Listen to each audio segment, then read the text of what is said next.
For those who are led by the Spirit of God are the children of God. The Spirit you received does not make you slaves, so that you live in fear again.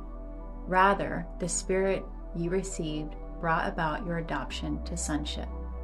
And by him we cry, Abba, Father.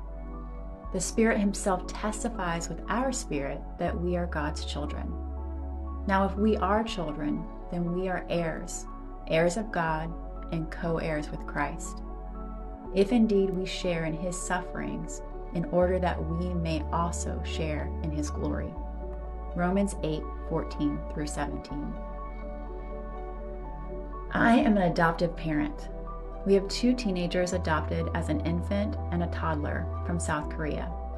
My heart is also forever linked to a little boy from Vietnam that we did not get to complete adoption for.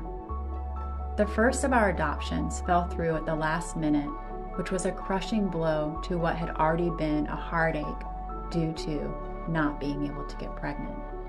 I thought maybe God was saying, you aren't going to be good at this. You are not supposed to be a parent. And worse, if I made you a parent, you'd be a bad one because of your own trauma history. I was a foster kid when I was 14 with a whole host of trauma, taken out of an abusive family, only to be put back in the same abusive family a short time after. I lived life like an emotional orphan, long before foster care and long into adulthood. I never wanted my children to feel like I did or experience what I experienced. And when God closed the door on Josiah, I thought he was just telling me, no, you won't be good at this. This was one of the hardest places for me to say, not my will, but your will be done. I truly felt crushed by that loss. Way more than not getting pregnant, actually, because I had a face and a name for that little boy. Then, through a series of miracles, we were blessed with Isaac, just 7 short months after we lost Josiah.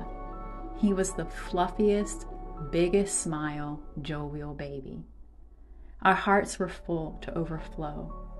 We had such a good experience with adoption through South Korea that we decided to go back and adopt a little sister for him.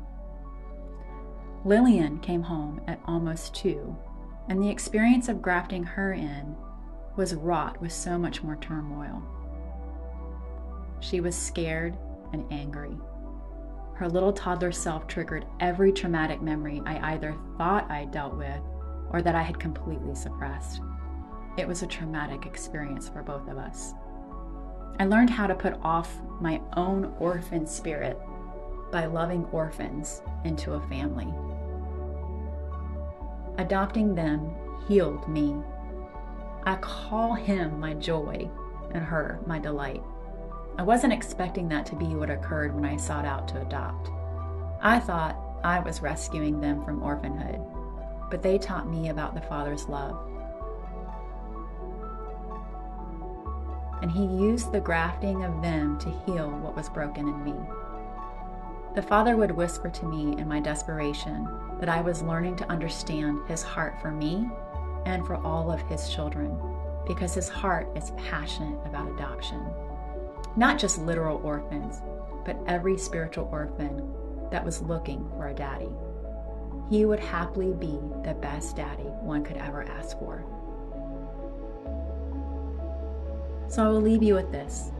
No matter what kind of parents you had, there is a Father in heaven that longs for you to throw off all remnants of the orphan heart, the orphan spirit, and lean hard, fast into your Abba. He cannot leave or forsake you. He cannot abuse or abandon you. He is faithful and kind. He keeps all of his promises, and he longs to have you fully grafted into his spiritual family, where you walk in your rights and authority as full heirs to the throne of grace. This spiritual adoption was bought with the greatest of prices. The Father's own Son, Jesus, would be sent to the cross, a cursed death to hang on a tree. Shortly before that, Jesus prayed that same prayer that I learned to pray. Not my will, but yours be done.